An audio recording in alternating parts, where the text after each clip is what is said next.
168. Trevs Hockey Show. I'm the Trev. Sweet.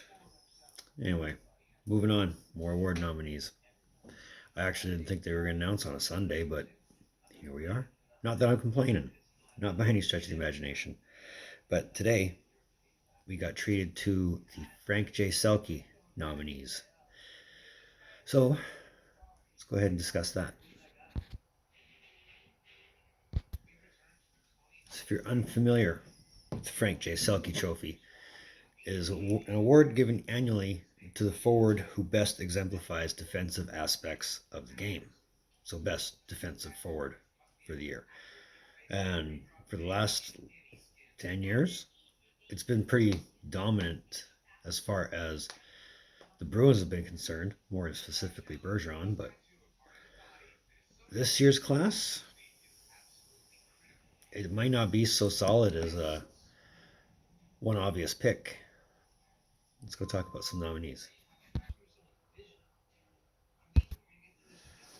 It's funny seeing Barkov here because I don't necessarily think of him as defensive forward, but I usually think of him as flashy forward. But apparently, and this is only according to statistics, Barkov ranked first among Panther forwards in takeaways, an average time on ice per game, second in block shots, an average of 1.26 of shorthanded ice time per game, finished 15th in the NHL in faceoff percentage, and took the 10th most faceoffs, winning the 8th most in the league, on top of having 58 points in 55 games.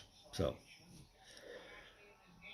you always kind of knew the offensive flair was there, but didn't really know he was that much of a defensive-minded guy either. But pleasantly surprised to see.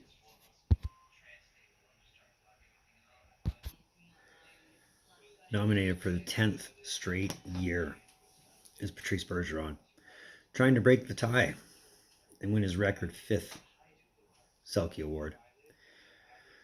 Ranked first in face-off percentage with a minimum of 650 attempts. It was 10th highest percentage among players to take at least that many face-offs since the stat was first tracked in 97-98. First in face-offs won, 5th in face-off taken, and 3rd in defensive face-off percentage. First amongst Bruin forwards in block shots and shorthanded ice time, and 2nd in takeaways. On top of having 48 points in 54 games. So solid Bergeron numbers, as you'd expect. Solid defensive Bergeron numbers, as you'd expect. 10 years in a row nominated for the same award, and he's only going for his 5th win. Wow. Just wow.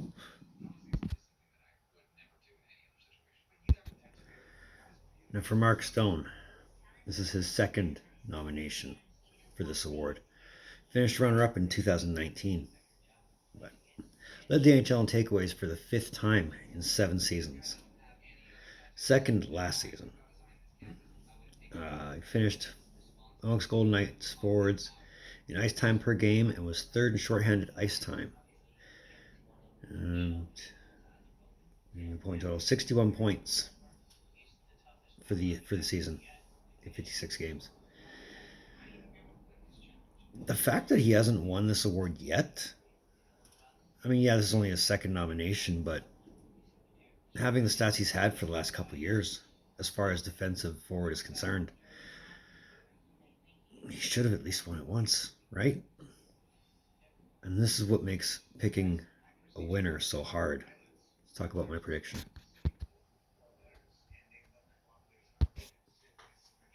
Yeah, I just find it a little tough to pick an obvious winner. I mean, yeah, I want to see Bergeron make the record here. I want to see him win his 5th in a row. Or not in a row, but his 5th in his career. Just this year, though, I don't know. Barkov puts up a hell of an argument, as does Stone. And like I said, as much as I want to see Bergeron win his 5th, I think it is going to Stone this year. Just had better offensive production while keeping a defensive aspect to his game. There's no denying that. The stats don't lie. So yeah, I'm calling it. Mark Stone's my official prediction. But that was 168, the Trevs Hockey Show. I thank you for tuning in. Don't think I don't appreciate the gesture, especially if you're here. We're helping one another. That's a great thing. Let's embrace that. If you like this video, you know what to do. If you want that red button, subscribe. It makes you feel good. Let's do it. All my socials in the description down below. Moving forward, I'm sure we'll have more predictions coming in the next week. And that's okay. I'm all right with that. I wrote another episode today. So when we get to a point where I don't have to make as many prediction episodes, I'll start tackling that book. But either way, in the meantime, and in between time, be on the lookout for more videos from Trev. Later.